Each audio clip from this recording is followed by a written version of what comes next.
Johnny presents the Philip Morris Playhouse, produced, edited, and directed by William Spear.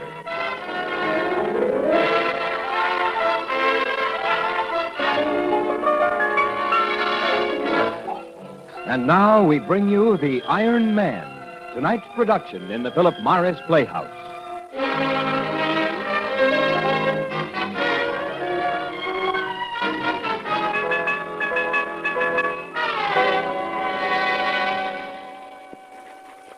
There won't be no crepe hung out for Rodney. No fancy flowers, nor blue serge burying clothes, nor pole bearers from the lodge. Not now. No. No kind of send-off at all. Rodney's taking the big trip all alone. He never had no friends. Nobody cared much about Rodney. Whether he lived or died or had a place to lay his head at night. Nobody, that is, except Doc and Jerry and me. So, I guess now that Rodney has took off for real, it's up to me to write his biology. Doc. Yeah, Mike? Give me the blotter. I'm lousing up the whole stinking page.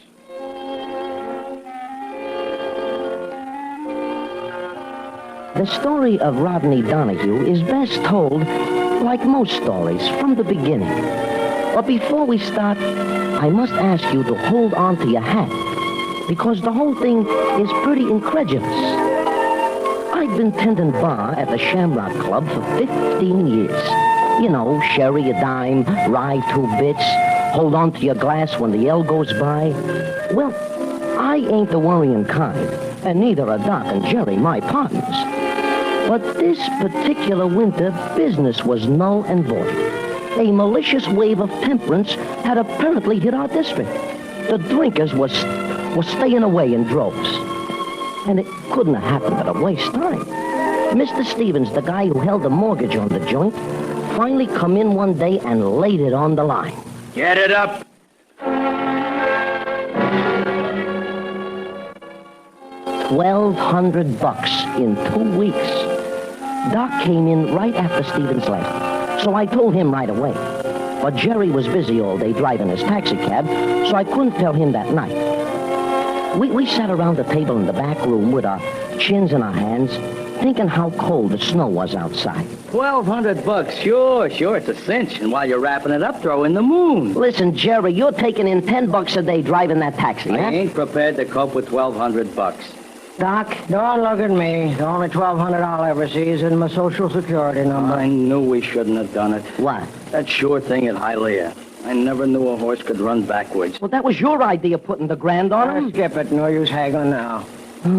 If we could only find somebody looking for a worthy cause. That's just what the Shamrock is, a worthy cause, a shelter for every stumble bum on the avenue. Hey, what do you mean, stumble bum? Well, there's one out there right now at the bar. Compagnum? Yeah, 2 bits worth of sherry, and he stays all night. Why don't you get rid of him? Well, I don't know, Doc. I can't just... That's what's keeping our regular trade away, stumble bums. Yeah, then maybe that's it. I wouldn't want to sit up the bar if there was a guy at my elbow hitting me for a free ride every 2 minutes, would you? I never thought of that. I'll throw him out. Oh, Doc, it's below zero outside. The poor guy will... You got his dough, didn't you? Yeah, I got Okay, throw him out. Second the motion.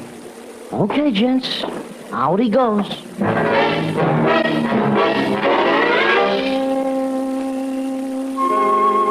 Well, it was cold outside. A regular blizzard. But I tossed him out. And I guess that's what started the whole thing. Because that's where Rodney comes in.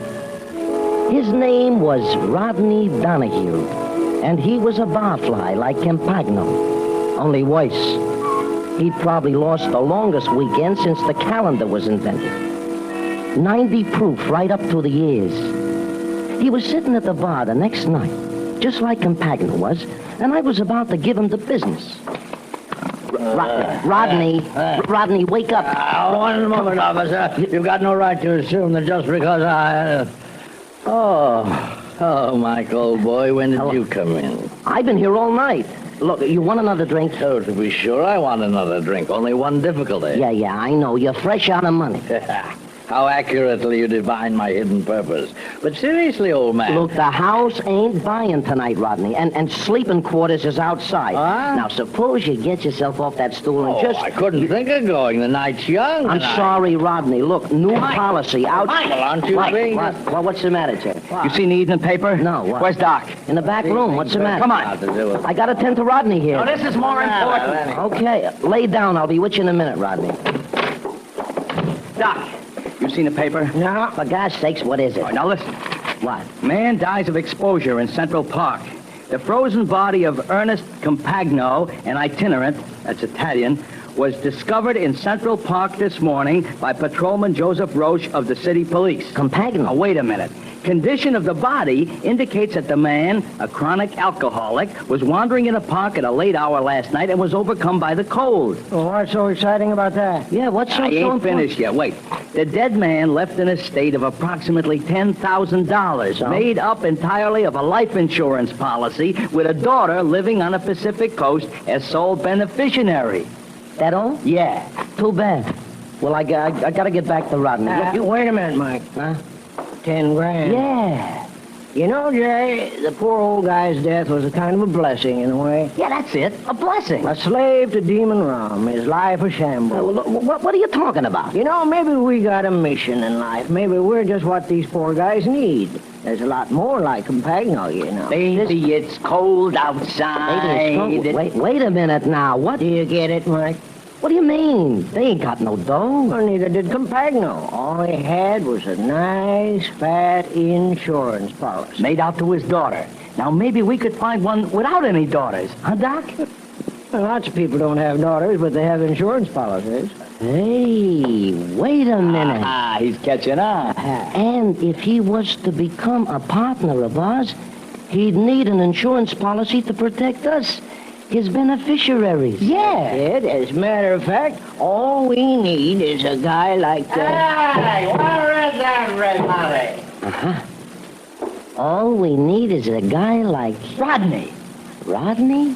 Rodney.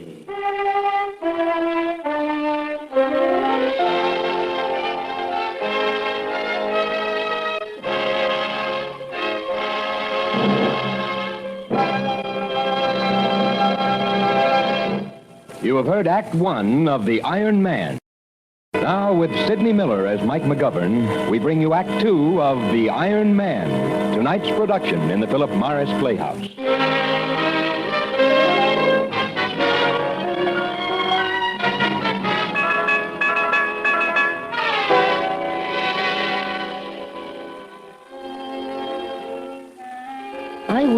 I was worried about Rodney a little.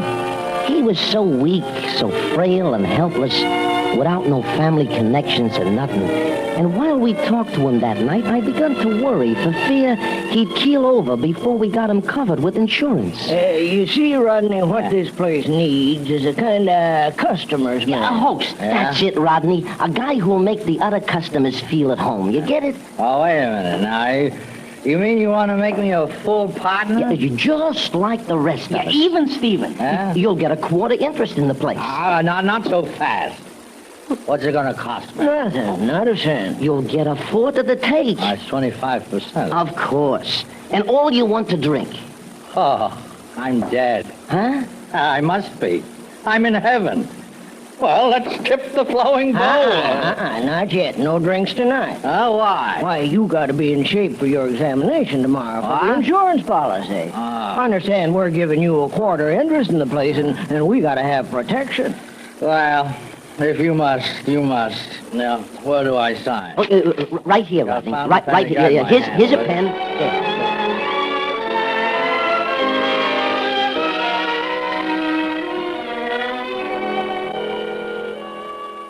$1,800. Now, wait a minute, bro. You're lucky to get that. There's something fishy about the whole thing anyway. Why are you guys so I told you why. He's our partner. $1,800. I thought your outfit insured people. You should have seen the doc when he was going over Rodney. There's nothing wrong with him. Nothing a miracle wouldn't cure. A liver you could bounce like a rubber ball. Stomach like a sieve. Is that all? Everything's wrong with him. The doc said he never saw kidneys like that in his whole life. Well, here's the policy. Premiums due in advance, $60.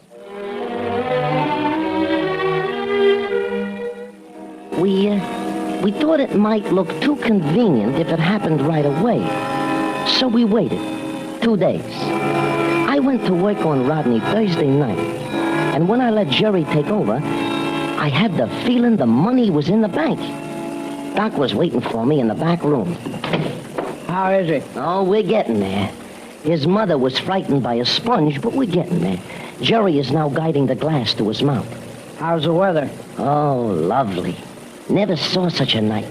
5 below, Doc. A 40-mile wind, lots of snow. Uh-huh. Well, he ought to be about ready now. Go check. Okay. Now, Rodney, old boy, mustn't spill it. Drink it down, every drop, just like a little man.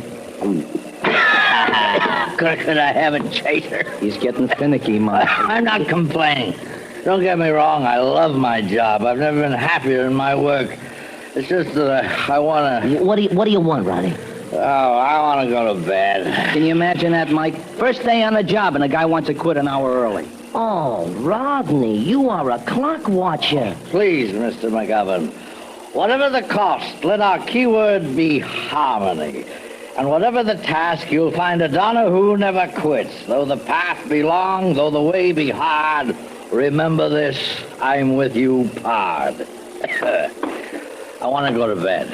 Rodney, you ain't doing so well. Look, how about another drink, huh? Just one more. A nightcap? Well, it's about time. Whether you like it or not, I got a contract that says I'm a partner in this business. And when I want a drink, I get a drink. Yeah, but that's just... Let me know, but peasant. Pour me a drink. Sure, Rodney. Say when. Yeah.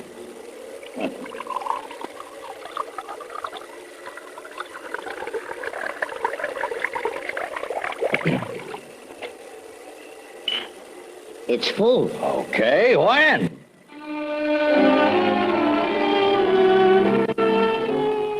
At 11:30, we hustled him feet first out of the Shamrock and into Jerry's cab. Oh, it was a cinch. Nothing to it. We left him in a snowbank in Central Park near where they found Compagno.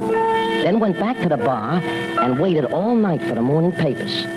At 7 o'clock, we got one. Curtis, Davenport, Dillingham, Drake. No Donahue. Here, let me see it, Jerry. No use, Mike. Rodney just ain't in the obituaries. He couldn't even walk last night. He's just covered with snow and they ain't found him yet. There's an article here about an unidentified drunk who smashed a $300 store window on Fifth Avenue. Where? How'd he like that? What? Rodney. Hey, what? Oh, the just name keep your of- seats, gentlemen. I didn't mean to startle you, just dropped in to apologize. Apologize? Donahue's never afraid to admit he's wrong. No question of it, I partook too freely, and I'm sorry. Sorry about what? The window. Now, wait a minute. What? Are you the guy Yeah, I'm a little unruly when I'm in my cups. I told him you'd take care of it, being my partners and all. The man will be out this afternoon. How much, Rodney?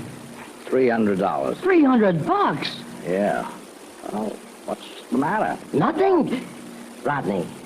Well, Nothing. Then, partners, how about a little drink, huh?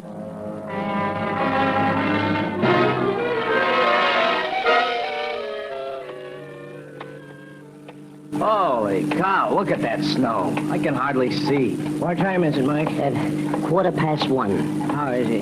I ain't sure, but I think he's in a coma. You know... Never mind. Okay. You know, All right, what is it? I got a feeling maybe we went too far. Huh? Champagne, cream de mint, beer. Well, what's wrong with that? Nothing, only I do not approve of the cleaning fluid. We are liable to poison the guy. Shut up. This time he goes out for keeps. How much farther, Jerry? We're almost there. Where we going? To the fountain. That's where we're gonna put Rodney. Ain't a man living can stay alive soaking wet in 10 below.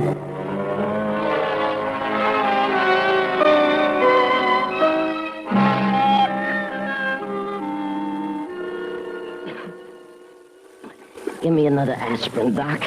You get it. I got my feet in hot water. Oh, what's that paper gonna get here? Take it easy. These things take time. We should have hid by now. It's almost noon. Jay, drive us over to the park. The scene of the crime? Doc, caution. Well, you can't use my cab anyway. I sold the tires. What for? For $20. I made a parlay at Hialeah this morning. You dumb clock. $20 on the horse race. How are we going to pay for Rodney's window? Oh, shut up. Well, look here. You get to know it if you think... Calm, fellas, calm. As the good late Rodney said, let harmony be our keynote, be it ever so. Is Mike McGovern here? Yeah, officer. I am him. Good. Rose from headquarters. These your partners? Yeah. This here is Jerry Mulvaney, and this is Doc Hadlin. How you doing? Well, I got some bad news for you. Yeah? No kidding? We picked up Rodney Donahue this morning. Gee. Oh, that's too bad. Oh. Yeah, I knew it'd be a shock to you. Well, we'll just have to carry on, I guess. Yeah. Well, these things happen, you know. They sure do. You had some sort of an arrangement with him, a partnership or something? Yeah, he was a member of the corporation. A valued member. I see. When'd you find him, officer? Oh, this morning. Officer, I hope he had an easy death. Death.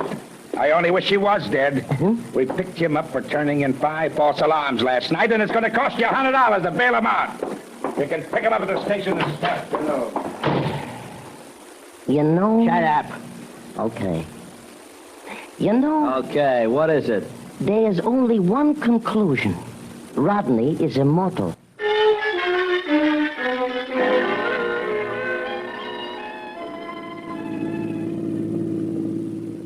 Well, it's now or never. You are right there. It is him or us tonight. I got a slight touch of pneumonia. Yeah, me too. Is he still out? He ain't moved for 15 minutes. Hey, now, watch it, Jerry. Keep your eyes on the road, will you? I can't help it. I'm nervous. This thing is getting too big for us, Doc. Forget it. This one's gonna do it, I tell you. Take the next turn to the left, Jerry. Okay. Hey, what are we gonna do? Run over him. Lay him out on the road and run over him. That good enough for you? Well, what? that's illegal, ain't it?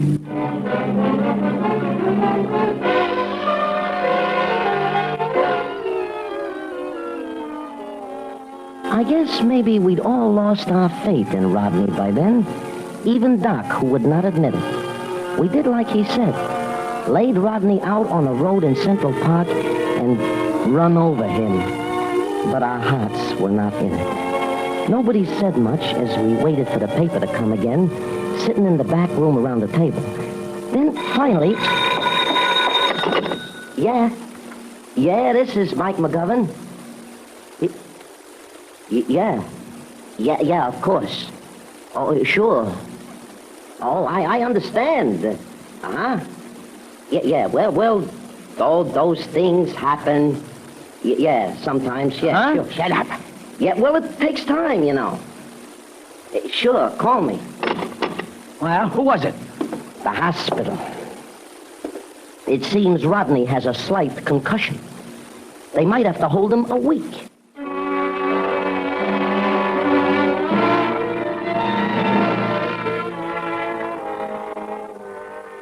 Did you sell all the liquor, Mike? Every drop in the house. Wholesale.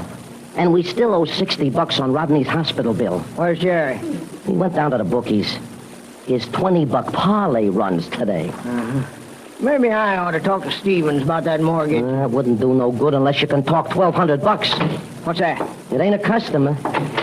Make fun of me, will you, huh? Give me the old raspberry, huh? What's eating you? Give me some space, Doc. What you got, Spread Jerry? out. What is it? Just watch. The hand is quicker than the eye. Now, 500, What? 600, 7, 8, 9, 10, 11, and 12. $1,200? And that ain't all. There's another $1,000 in my pocket. So I don't know the horses, huh? So I don't know a long shot when I see one, The huh? parlay. Sure. We can pay off. Christopher, we're in.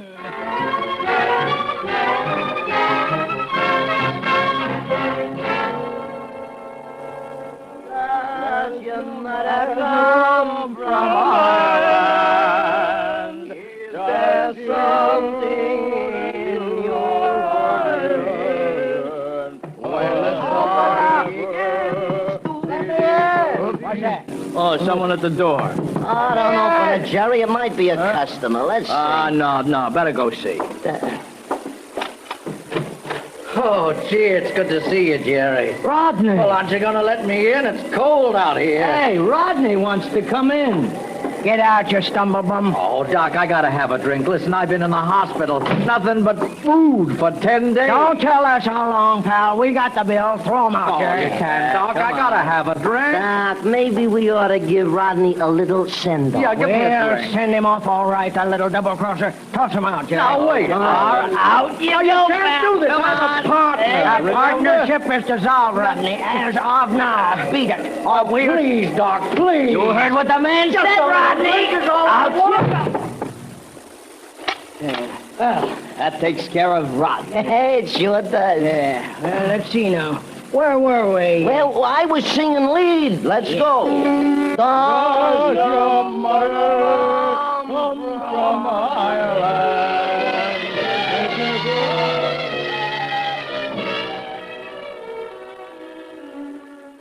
Well, it was tough, but that's the way it had to be, I guess. After all, Rodney never played square with us, so I guess we never owed him nothing. Anyway, the next morning, we were sitting in the back room making out an order for a new stock of liquor when the door opened and... Officer Road. Hello, officer. Have a chair. I'd rather stand. Okay. Well, Well, what? did you collect it? The bet? Oh, I sure did. 22. Not the bet. I mean the insurance. Huh? The insurance. On Rodney Donahue. What are you talking about? He's dead, you know. Holy cow, it killed him. What killed him? Oh, we should have known that was the one thing. Taking him off the Shut stuff. up, Jerry. No, go on, Jerry. Go on. This is interesting. You knocked him off, didn't you? Stuck him in Central Park last night in the middle of a snowstorm. We knocked him off. Now, wait a minute. The solid food killed him, that's why. Oh, that's it, huh? But you were sure 10 days ago that he was dead when I came in about the false alarms? How come? Well, you see... And how does it happen that the tire tracks in that snow the night he was run down matched yours, Jerry? Oh, now, wait a minute. You got this thing all wrong. Yeah, don't give me that. What about the insurance policy? Dan Brody tells me he issued one to Mike the same week it happened. You bought it because you needed $1,200 to pay off the mortgage, right? I tell you, we had nothing to do with it. He came around last night for a drink and we threw him out. Shut up. You killed him and you know it. Oh, we didn't kill him. We tried. But... Oh, you tried, huh? Well, that's good enough for me. Stick out your hands, all of you. I just happen to have 3 pairs of handcuffs. Now listen, Chief. And there's a warrant in my pocket. Now, if you gents will be so good as to stick out your hands, I'll be happy to supply you with the hardware. Well, good morning, gentlemen. What? No. No. Hi, Rodney. Hi, Rodney. Morning, Rodney. Well, what's the matter with the officer here? Donahue, you're dead. You... He just don't know you as well as we do, Rodney. Partner, what do you have? Bourbon. Tall, cool, and tinkling. It's a long, dry walk from the morgue.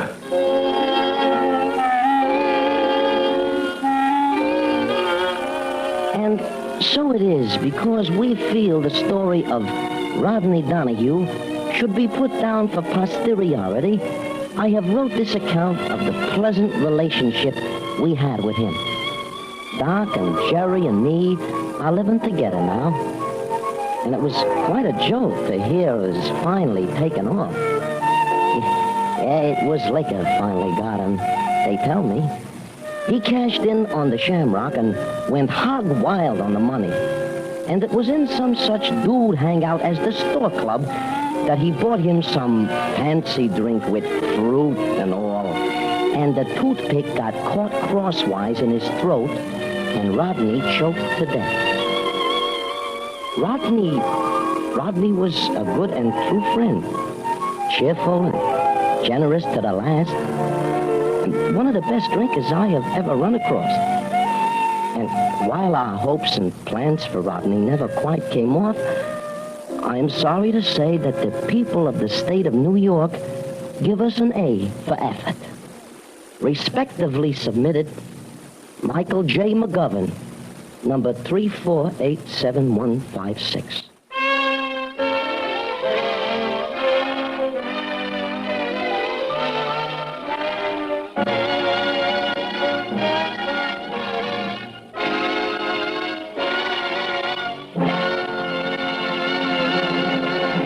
Tonight, the Philip Morris Playhouse presented The Iron Man, produced, edited, and directed by William Spear.